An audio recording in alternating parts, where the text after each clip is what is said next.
Turned out good. It might be fun to be a kid again, you know, just to run around and be 7, maybe 6. You know, yeah, I think I might like that. Although he didn't get to relive his childhood, he did get to run around in the remake of the John Waters comedy Hairspray, which showcased the singing and dancing talents that have made him a huge hit over 7 appearances as host of the iconic comedy show Saturday Night Live. Now in his mid-60s, Christopher is busier than he's been for decades, with 3 new films scheduled for release, as well as an ongoing gig as a hologram at Universal Studios' disaster attraction.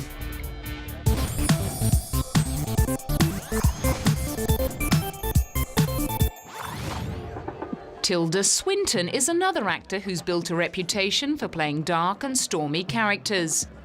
In 1996's Female Perversions, she portrayed an ambitious attorney who wallows in excess and meaningless sex while dealing with her personal problems. She played an obsessive island leader who's prepared to kill to preserve order in the beach, and a self-replicating cyborg in 2002's Technolust. But the nasty pasty that really sealed her global notoriety was her portrayal of the White Witch in the big-budget adaptation of the Chronicles of Narnia, The Lion, the Witch and the Wardrobe. I wanted her to be really white, and I wanted her to be really evil, and to be as frightening as I would have found it as a child. And I was never frightened by those moustache-twirling, you know, shouting witches when I was a child. And I thought that maybe a cold witch was what we needed, so I kind of, you know, did that. However, before she jumped into the job of scaring the bejesus out of small children, she ran it by her young twins, Xavier and Honor. Prince of Narnia. I read it to my children because I had this idea that if I decided to do this film, that I would have children backing away from me for the rest of my life. So I thought it had better be worth it, you know. So I read it to my children and they really liked it. Disney's film version of the C.S. Lewis book went on to gross $750 million, a huge relief to its investors. No, the king needs servants. I guess I could. It was a huge undertaking. I mean, 1,500 people came to lunch every day when we were in the South Island, and we went to the set in helicopters. So we did get a sense that that it was an investment for somebody. But in a way, it was less of an investment for us because, as I say, it was worth it. There was something that held us there. I think if we hadn't been so involved in the story and also with each other, because we were, you know, really a familial group who made the film, I think it would have been very easy to get caught up in how big it was. Playing a major part in a blockbuster fantasy franchise had brought the Anglo-Scottish actress a long way from her art house and performance art roots. After attending the Westheath Girls' School in the same class as Princess Diana, she went to Cambridge University before working in the theatre. We will take Narnia! She began her film career in the 80s with roles in films by experimental director Derek Jarman, and went on to star in the movie adaptation of Orlando by Virginia Woolf. Since then, she's been happily flitting between small independent and big mainstream projects. I don't actually believe in the self. I really don't. I think that every minute you can decide what you're going to be. I really honestly believe that. And that's being borne out by my experience of life, because I'm realizing that it is true that people change and things change people and people change things, and it is the only thing you can rely on. However, there's no doubt that Tilda's heart still lies very firmly in independent and experimental cinema.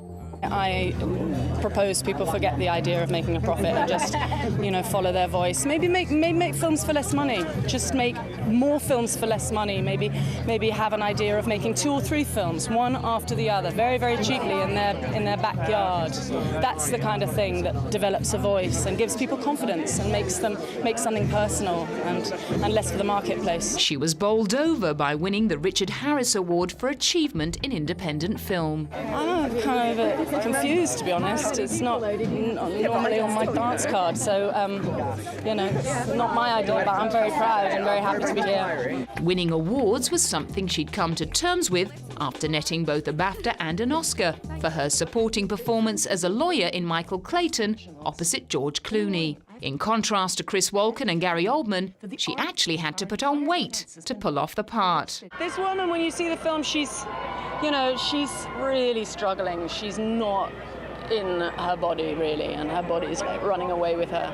There's a scene with her on a treadmill, and I remember when I read that scene, I thought, she's got to have a pot belly. You can't run on a treadmill and play this character and be lean. You've got to really, be out of control. So, yeah, there were a lot of pies. But for Tilda, method acting does have its limits. The porcelain-skinned teetotaler didn't dive into a bottle to play an alcoholic in her 2008 film Julia. She based the character on one of her real-life friends. Second-hand, interested in alcoholism my whole life, and I've never really seen what this film manages to do, which is to show the ruin of a woman in particular, the real waste and ruin, and something about the powerlessness that the alcoholic gets into.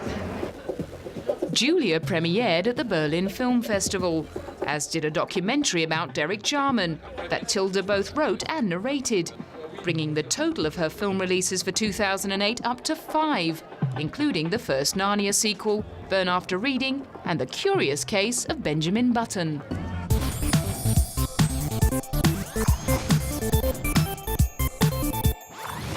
Hans Gruber. Alan Rickman sits at number 46 on the American Film Institute's list of 100 greatest villains for his dastardly portrayal of terrorist Hans Gruber in the 1988 action classic Die Hard. The deep-throated, heavy-browed actor actually started out playing romantic leads in Shakespeare plays and later in British films like Sense and Sensibility and Truly, Madly, Deeply. And in 1995, Empire magazine put him at 34 on its list of sexiest film stars. However, once he got to Hollywood, he quickly became typecast as arch-cads like Hans Gruber and the Sheriff of Nottingham. That campery easily tipped over into comedy in films like Dogma and Galaxy Quest, as well as Love Actually. Like many of his British colleagues, he hitched a ride aboard the Harry Potter steam train and has been happily hamming it up as Potions Professor Severus Snape since the franchise kicked off in the year 2000. Although he's known for passing up film offers in favour of work in the theatre, he deigned to appear in 2 major films in 2006. In Snowcake, he reunited with his Galaxy Quest co-star Sigourney Weaver to play an English expat with a murky past who develops a relationship with an autistic woman in Canada. Aren't you cold? I have an unusual body temperature control. Well, he has this guilt and he has all this unresolved anger, but the whole story of the film is about how he's releasing himself from that. So it's a bit like a bird learning to fly, so as long as you have some image like that, there's an effort in flapping wings or getting out of a nest or getting up in the air.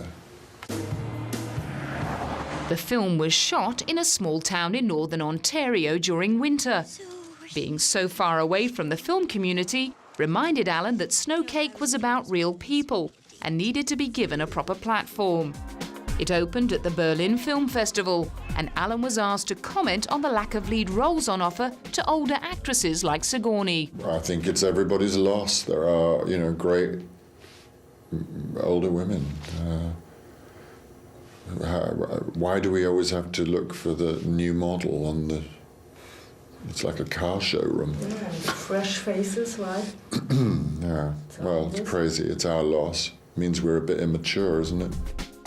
That would surely have been music to the ears of one jury member, British actress Charlotte Rampling, who frequently speaks out about the pressure on women to keep looking young. It also spoke volumes about Alan's 40-year relationship with former councilwoman Rima Horton, with whom he shares a home in London.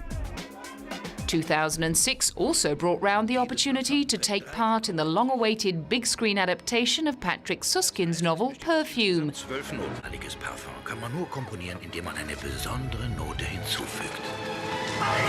Letzte Nacht habe ich geträumt, du seist tot. There was huge pressure on the film to live up to expectations. Well, I wasn't directing it, so it was easier for me because I just had to act it. But I knew that I was in the hands of a very great director, and so really it was put on the costume and put on the wig and say my lines. He reprised the role of the protective father in Tim Burton's adaptation of a Stephen Sondheim musical, although this time there were ulterior motives. In Sweeney Todd, he plays the slimy bully Judge Turpin, who intends to marry the young woman he's been raising as his ward. Mercy on your soul.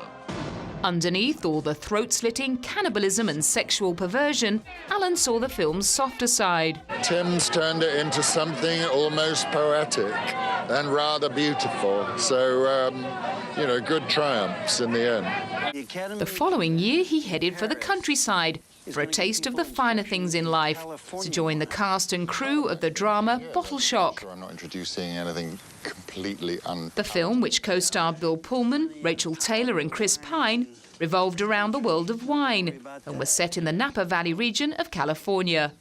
This guy, Stephen Spurrier, who I play, ran a wine shop in Paris, and in order to publicise that, he took advantage of the then American bicentennial to set up a blind wine tasting between American and French wines. And there's no way it could have been a fix because his jury was some of the most celebrated all French jury, wine experts and chefs and wine writers of the time. And history tells us that the American wines won.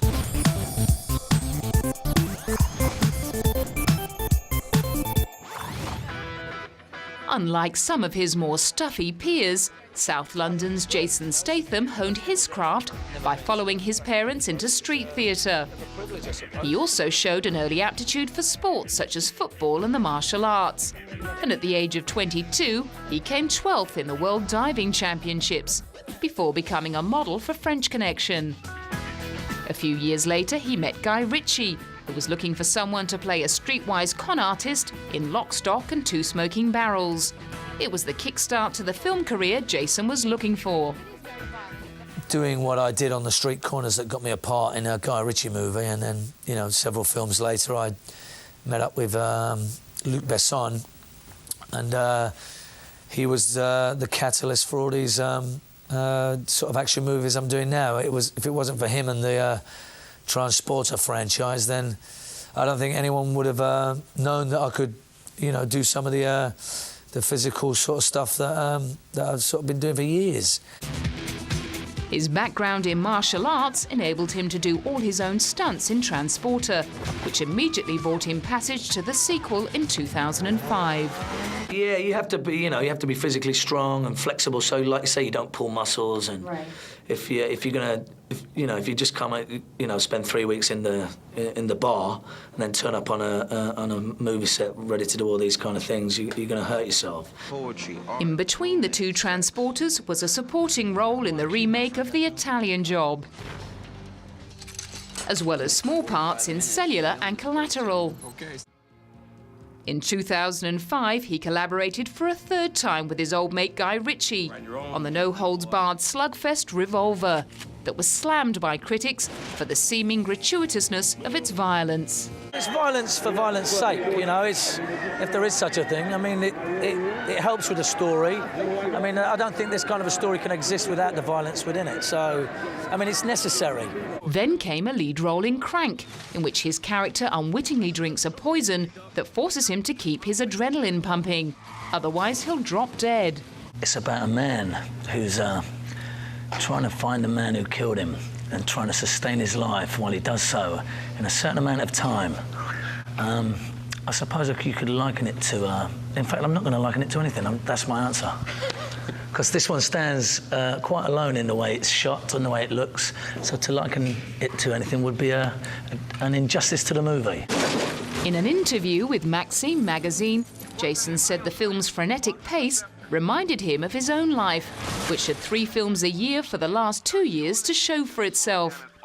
Perhaps his hectic lifestyle had been the catalyst for his split with girlfriend Kelly Brook, who ran off with Billy Zane on the set of Survival Island in 2005.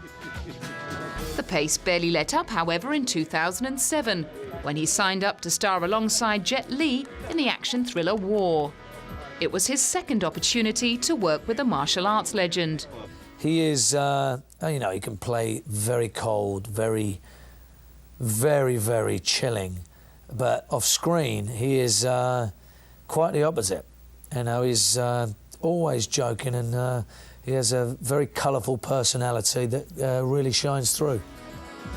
After flying to America for the remake of Death Race 2000, he was grateful to be back in Old Blighty for the high-octane heist caper, The Bank Job. Nothing more rewarding than coming back and making a film in the UK, so there just seems to be a lack of material for me. The film, loosely based on the walkie-talkie Baker Street bank robbery of 1971, went over large with critics and audiences around the world, which should ensure Jason can be a bit more picky about where he works in the future. Just happy working, you know, if we can keep working, and, you know, the more I get to come home and do a film, sleep in my own bed, it'll make me much happier.